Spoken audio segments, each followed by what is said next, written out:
ગુજરાત આંગણવાડી કર્મચારી સંગઠન દ્વારા પ્રોગ્રામ ઓફિસર તેમજ સીડીપીઓને આવેદનપત્ર પાઠવી રજૂઆત કરવામાં આવી અને તેમાં જણાવવામાં આવ્યું કે ઘણા સમયથી આંગણવાડી વર્કર અને હેલ્પર પોતાના મૂંઝવતા પ્રશ્નો માટે રજૂઆત કરે છે। આંગણવાડી વર્કર્સ અને હેલ્પર્સ સરકાર તથા અધિકારીઓને તમામ કાર્યક્રમમાં સહકાર આપતા આવ્યા છે અને આવનારા દિવસોમાં પણ આપશે। તેનો જીવતો જાગતો દાખલો હાલમાં આંગણવાડી વર્કર્સ અને હેલ્પર્સે બાળકો માટેના પોષણ આહાર સહિતના તમામ કાર્યક્રમના ખર્ચ પોતાના નજીવા પગારમાંથી કર્યા અને બાળકોને એક પણ દિવસ પોષણ આહાર વિના રહેવા દીધા નથી। 2018-19માં પોષણ આહારની ચીજવસ્તુના ભાવ નક્કી કર્યા છતાં અને બજારમાં તમામ વસ્તુના ભાવ વધારે થઈ ગયા છતાં બાળકોને આજ દિવસ સુધી વસ્તુઓમાંથી આહાર બનાવીને આપેલ છે, પણ પોષણ સુધામાં તો માત્ર 19 રૂપિયા જ આપવામાં આવેલ છે, છતાં સુવાવડી માતાઓને જમાડવાનું કામ પણ કર્યું છે। આપે પણ જાણો છો કે 2022થી નવા મોબાઈલ આપવાનું વચન આપ્યા છતાં કેન્દ્ર સરકાર દ્વારા એક પછી એક નવા એપ્લિકેશન આપ્યા છતાં પોતાના અંગત મોબાઈલથી કામ કરેલ તેમાં પડતી મુશ્કેલી અંગે અગાઉ પણ લેખિતમાં રજૂઆત કરવામાં આવી। સરકાર સમક્ષ અનેક વખત રજૂઆત કરવામાં આવી છે અને આજે પણ તેઓએ પોતાની માંગણી બાબતે સરકાર તાત્કાલિક બેઠક યોજી તેનો ઉકેલ લાવે તેવી છે। બંધારણ અને લોકશાહીના ધોરણે જે અધિકાર હેલ્પર્સ તેમજ વર્કર્સને મળ્યા છે તે અધિકાર મુજબ તેઓની માંગણી માટે 18 માર્ચથી 20 માર્ચ સુધી તેઓને મળેલ રજા રિપોર્ટ ભરી કામથી અળગા રહેશે તેવું જણાવવામાં આવ્યું હતું। આ ઉપરાંત રજૂઆત ઉપર સુધી પહોંચાડવા માટે પણ વિનંતી કરાઈ હતી અને આ વ્યાજબી અને ન્યાયની માંગણી બાબતે કોઈપણ પ્રકારનું અન્યાયી દબાણ ન કરવા તેમજ ઉશ્કેરાટ ફેલાય તેવું કોઈપણ પગલું ન ભરવા માટે પણ વિનંતી કરવામાં આવી હતી। તો 18થી 20 તારીખ દરમિયાન તૈયાર થયેલ નાસ્તો કે દૂધનો પુરવઠો આપવામાં આવતો હોય તો તે દિવસ પૂરતો બંધ રાખવા માટે તમામ પ્રોગ્રામ ઓફિસર તેમજ સીડીપીઓને એક નોટિસ આપી અરજી કરવામાં આવી હતી। હું મહેશ્વરી રાધિકાબેન, આંગણવાડી વર્કર, તાલુકો મુન્દ્રા, કચ્છ। આજરોજ અમને ગુજરાત આંગણવાડી કર્મચારી સંગઠન સાથે અમે જોડાયેલા છીએ, અમારો તાલુકો જોડાયેલો છે। એના દ્વારા એવો નિર્ણય લેવામાં આવેલ હતું કે આપણે તારીખ 18, 19 અને 20ના રોજ બંધનું એલાન એટલે કામથી અળગા રહીને સરકાર સામે અમારી અવાજ પહોંચે કે અમને કેટલોય બધું ઓનલાઈન કામનું ભારણ વધી ગયું છે અમારા ઉપર, તેમજ એ પ્રમાણે અમારા જે નામદાર કોર્ટે હાઈકોર્ટનો ચુકાદો છે પગાર વધારાનો એની પણ અમલવારી કરવામાં આવેલ નથી। અમારા પગાર પણ દોઢ મહિને સુધી આવતા નથી। પરિપત્ર પ્રમાણે જે બિલોની ખરીદી કરીએ છીએ એડવાન્સ ચૂકવણાની એ પણ અમને 6-7 મહિના સુધી કરવામાં આવેલ નથી। તેમજ અત્યારે હાલમાં અમારા ઘટકમાં ઘણા બધા બહેનોની ગેસની સમસ્યાઓ ઉદ્ભવી રહી છે। 3 મહિનામાં અમને વર્ષની 3 જ ગેસની બોટલ મળવાપાત્ર છે, જ્યારે બધાએ આંગણવાડીના લાભાર્થીની સંખ્યા અલગ અલગ હોય છે, તેમ છતાં વધુ સંખ્યાવાળાને પણ 3 મળે છે અને ઓછી સંખ્યાવાળાને પણ 3 મળે છે।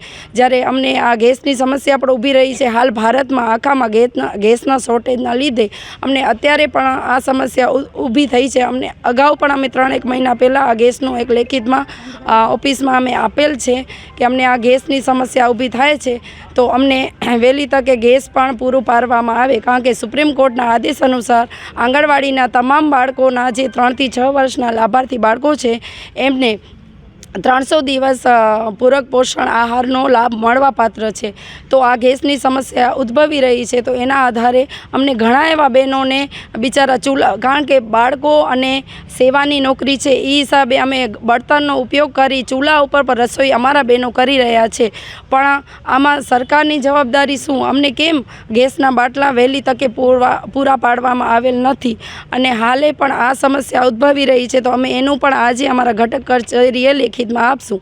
તેમજ અમે 18, 19 અને 20 આ 3 દિવસ બંધ કરેલ છે એનો પણ આવેદન અમે અહીંયા 17 તારીખના એડવાન્સમાં આપી દીધેલું હતું સંઘનો લેટર, તેમ છતાં અમને આ નોટિસો ફટકારવામાં આવી છે અને આજે અમે આ નોટિસનો જવાબ દેવા માટે બધા બહેનો એકત્રિત થયા છીએ। ગેસ માટેની તમને સમસ્યા છે એની રજૂઆત કરી હતી તમે? હા, અમે ગેસની સમસ્યા માટે અમે મૌખિક રીતે ઘણી રજૂઆતો કરી છે કે આવી રીતના અમને સમસ્યા આવી રહી છે, કારણ કે બધા બહેનો કાંઈ ચૂલા ઉપર કરવા સક્ષમ નથી. જો સરકારે ઘરોઘર ગેસ પહોંચાડ્યો છે, આજે બહેનો ચૂલાથી અળગી રહીને ગેસ ઉપર રસોઈ કરતી થઈ ગઈ છે. આજે એ જ સમસ્યા અમને પાછા ચૂલો તરફ અમે વળી રહ્યા છીએ. તો એની જે શોર્ટેજ છે એ અમે પણ સમજીએ છીએ. એના માટે અમે ચૂલાનો પર તેમ છતાં બાળકોના પોષણ માટે અમે ચૂલા ઉપર પણ રસોઈ કરવા તૈયાર થઈ ગયા છે. પણ બધા હેલ્પર બહેનોની તબિયત સારી, અમુક એવા પણ હોય જેની તબિયત સારી ન હોય, જેને ચૂલા ઉપર કરતાં ન ફાવે. તેમજ આંગણવાડીમાં પણ અમુક, જેમ કે મારી આંગણવાડી છે, ત્યાં બાળકોના મેદાનની સમસ્યા છે, એમના રમતગમત બહારની મુક્ત રમત રમી શકે એવું એરિયા નથી. તો એવા એરિયામાં પણ ચૂલો કેમ પ્રગટાવું? તેમ છતાં પણ અમે ટ્રાય કરી કે અમે ચૂલા ઉપર કરીએ તે, અને બળતણનો એક છકડાનો ભાડો 2500 રૂપિયા જેટલો થાય છે. તો અમને અને મેં ફોન ઉપર પણ જાણ કરેલી કે મારા ગેસની બોટલ શુક્રવારથી પૂરી થઈ ગઈ છે. તો મને કીધું કે તમે તમારી રીતે જોઈ લો. એવા મેસેજ પણ છે અમારા ગ્રુપમાં, તેમજ આ બધા ગ્રુપમાં જેટલા બહેનો છે એ સાક્ષી પણ છે. અને મેં કીધું કે બેન, હવે આ મારાથી હલ થાય એવું મેં ટ્રાય કરેલ છે. તેમ છતાં કારણ કે ગેસની મને એમ થયું માનવતાની દ્રષ્ટિએ હું બુકિંગ કરાવી લઉં, પરંતુ બુકિંગ ઓનલાઈન ઉપરથી જ બંધ હોવાથી મારા ગેસનું રજિસ્ટ્રેશન થયું નહીં અને એ સમસ્યા ઉદ્ભવી. અને અમને એવું પણ કહેવામાં આવેલ છે કે તમે તમારી રીતે વ્યવસ્થા કરી લો. તો અમે કઈ રીતે એ વ્યવસ્થા કરી શકીએ? અને અમારી મર્યાદા થઈ પડે છે. સમયમાં અમે મૌખિક રીતે આ ગેસની બોટલ માટે તો અમે ઘણી બધી રજૂઆતો કરેલ છે, પણ અમને યોગ્ય નિવેડો આવેલ નથી. એટલે તેથી આજે જેટલા બહેનોના કેન્દ્રમાં ગેસની બોટલ પૂરી થઈ ગઈ છે એ બધા આજે અમે લેખિતમાં એમને આપશું અને નકલ રવાના પણ ઉચ્ચ અધિકારીઓને કરશું કે ભવિષ્યમાં કોઈ અમારા કેન્દ્ર ઉપર આવી ચડે અને તમારો ગેસ બોટલ નથી તો એના માટે તમે શું પગલાં પડ્યા. અમે મૌખિક રીતે અને વોટ્સઅપ મારફતે ઘણી બધી જાણ કરેલી છે, તેમ છતાં યોગ્ય ઉકેલ ન આવતા અંતે અમને ના છૂટકે આ લેખિતમાં આપવું પડે છે. અને સંઘ દ્વારા પછી આગળનો જે હમણાં બંધનો એલાન છે, તો સંઘ દ્વારા જે અમને ઉપરથી આદેશ કરવામાં આવશે અમે એ પ્રમાણે આગળ વર્તીશું. એવી પણ સૂચના આપવામાં આવે છે કે તમે દાતા ગોતો. આ મોંઘવારીમાં દાતા ક્યાં ગોતવા જઈએ? તેમજ ગામના લોકો પર, પ્રતિષ્ઠિત લોકો અને આગેવાનો પણ એવું એમના દ્વારા એવું કહેવામાં આવે છે કે તો તમારો ખાતો શું કરે છે, તમારા અધિકારીઓ શું કરે છે કે તમને જે સમસ્યા નડે છે એ તમે અમારા કને લઈને આવો છો, તો તમારા સુપરવાઇઝર CDPOની શું જવાબદારી છે? ના છૂટકે અમે અમારા સેવા સમજીને અમે અમારા ઉપર ઘણી બધી વસ્તુઓ થોપવામાં આવી રહી છે. આજે પણ મારા કેન્દ્રનો 250 કિલોનો જથ્થો MMYનો આવેલ છે. તો મને આ જથ્થાને મારા આંગણવાડી સુધી, ભલે મારા આંગણવાડી અને કમિટી વચ્ચે એટલો ડિસ્ટન્સ નથી, તેમ છતાં મને મજૂર તો જોઈએ. આજે 100 રૂપિયા અને 200 રૂપિયા મને ઘરના રોકવા પડે છે. તો એનો નિરાકરણ શું? ચાલો MMY માટેનો એવો જાહેરનામો પડી ગયો છે કે તમને MMYના મજૂરી પેટે 200 રૂપિયા મળશે, પણ આટલા વર્ષો ત્યાં અમે જે આ બધી મજૂરીઓ ચૂકવી છે એનું શું? અને અમને વારંવાર માનસિક રીતે દબાણ કરવામાં આવી રહ્યું છે. અમારી એકતા પણ તોડવામાં આવી રહી છે. કેટલા બહેનોએ 1-2 દિવસ બંધ રાખ્યો તો તેમ છતાં એમને દબાણ કરીને આ જે કેન્દ્રો ઓપન કરાવ્યા છે. અને બિચારીઓ જે બીને બેસી જાય છે બહેનો, એવા બહેનોને બહુ ટોર્ચર માનસિક રીતે કરવામાં આવી રહ્યું છે. ઓફિસ દ્વારા પણ દબાણ કરી રહ્યા.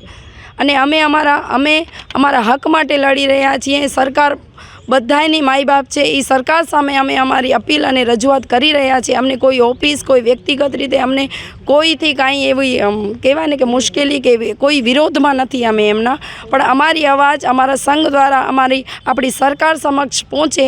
અને સરકાર જો બસું ભરીને બહેનોને ત્યાં સુધી લેવા માટે અમને મજબૂર કરવામાં આવતી હોય કે તમે પબ્લિક ભેગા કરો, સરકારી કર્મચારીઓના પ્રોગ્રામ છે, સરકારીઓના છે, ત્યારે આ જ બહેનો આગળ આવી અને બસું ભરીને લઈ જાય છે બહેનોને, ત્યારે તો અમારી પ્રથમ યાદ આવે છે. પણ આ અમારી સમસ્યા કોણ સાંભળશે અને એનો ઉકેલ કોણ લાવશે? એ પણ આ બહેનોની માંગણી છે. અને બસ સંઘ દ્વારા જે નિર્ણય વહેલી તકે લેવામાં આવશે અમે એ પ્રમાણે આગળની કાર્યવાહી જે પણ કરવાનું હશે એ કરશું.